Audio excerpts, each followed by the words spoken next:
Once, a very long time ago, there was no public library. Not in Patchogue, not in Medford. Oh, people had books, and they read magazines and they read newspapers. A few people had a lot of books. A lot of people had just a few. But no one seemed to want to share them. No, not very much at all. So just about everyone in town liked to read and read and read, and they wanted more to read. They wondered where to get more and how to get more to read. Then, all of a sudden, somebody said, "You know, what we need is a library, and we're going to have one, dagnabbit. And if everyone gives a little, we can have more books together than we could ever have alone, and then we can all take our turn and share them nicely. Together." A lot of people thought, that's a good idea. And so they did it. And that was the first library in 1883. But the library didn't really have a home of its own. It was sent from place to place around town, put in back rooms and side rooms and spare rooms of store after store after store.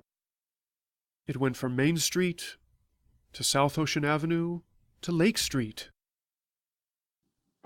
Soon people got tired of their good idea and just didn't help the library out anymore, even though it was there just to help them. Then in 1897, some ladies of Patchogue started a club, which they called Cirrhosis. They liked to talk about new things, new ideas, new events, new shows, and new books. Soon, a lot of men got interested in what they were doing, and they came too as guests on Monday nights. Then, one Monday night in December 1898, the women of Patchogue Cirrhosis got together in their clubroom with the men, and Mary Craigie got up and said, "You should start a public library here. If 6 women could start one for Brooklyn, you should be able to do it for Patchogue." And they said they thought it was a good idea. "We need a good library, just a different kind. Let's make it a public library so everyone may come and use it." So Cirrhosis found a room for the library. They cleaned it up, they fixed it up, they held shows to raise funds for the library. They got a real librarian to help, the first one the library ever had, and her name was Marion Brundage. Yes, that's right, Marion the librarian. And she did help. She set things up right, and she made it easier for people to find books and other things they needed. Then, in August 1900, people voted to have a public library. A lot of people said yes, and a few people said no. Yes won. 5 men and women were chosen by the people, 5 people who were trusted to take good care of the library, so they were called trustees. Cirrhosis gave the library back to everyone and turned it over to the 5 trustees. Very soon, the trustees got the library a state charter. That made it official. Patchogue had a public library. And what about Medford? That's in the next part.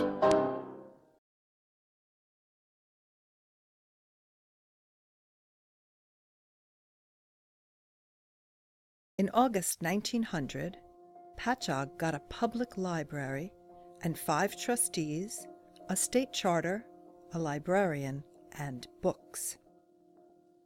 And 8 years later, in 1908, it finally got its own library building on Lake Street. Edwin Bailey Sr. donated the land. Andrew Carnegie paid for the building, and the people helped out.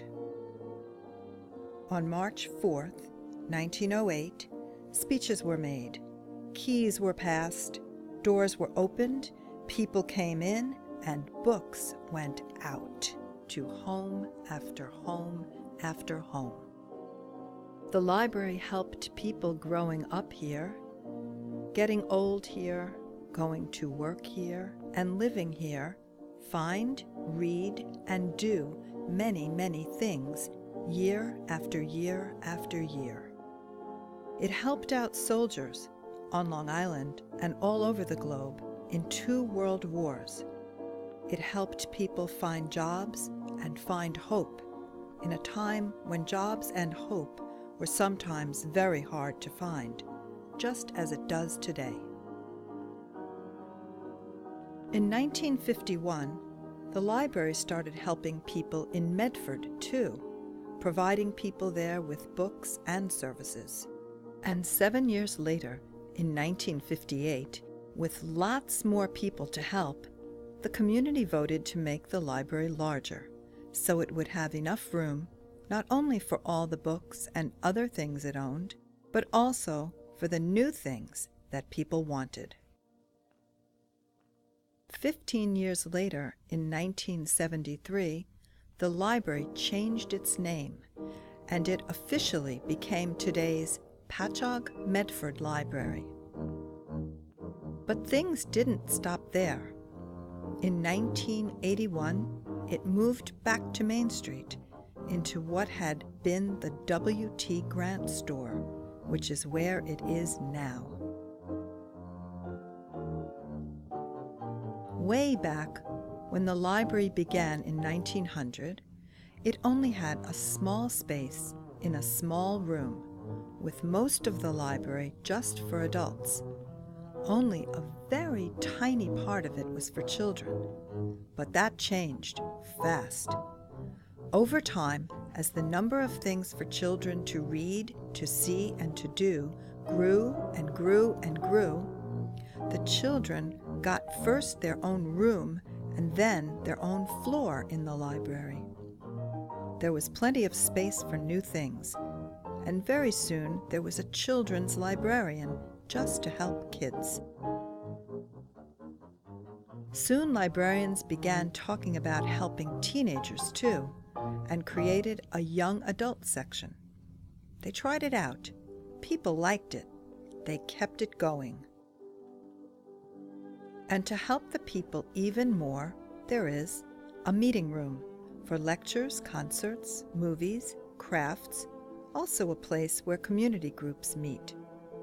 A local history room to collect things about who lived here and what happened here over hundreds of years.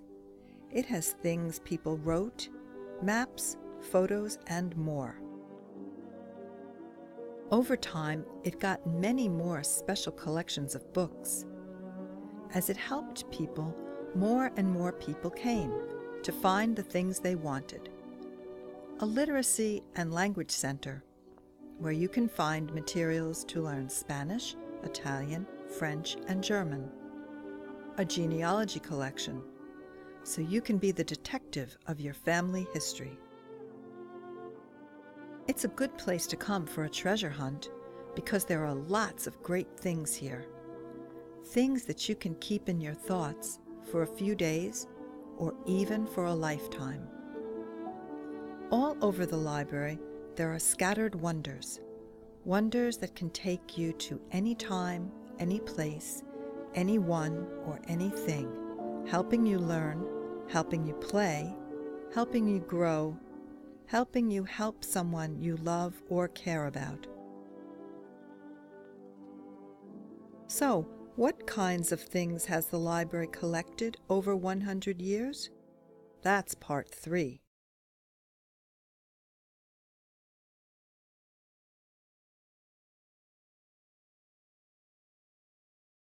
Over 100 years, the library collected many, many more books. It kept maps and little books called pamphlets in folders called vertical files, sorted by what they're about so people could find and use them. And when people wanted phonograph records, records were bought. And when they wanted audio tapes to hear, tapes were collected. When they wanted films, they got films. When they wanted videos instead, they got videos. And they also got microfilmed magazines and newspapers until they wanted them electronically. Today, people want more electronic information, and they're getting that too. And on Main Street, not far from where the library started, and where the library has been since 1981, we are here still helping people in our community. Nothing stays just the same. Even the Carnegie Library has gotten up and moved.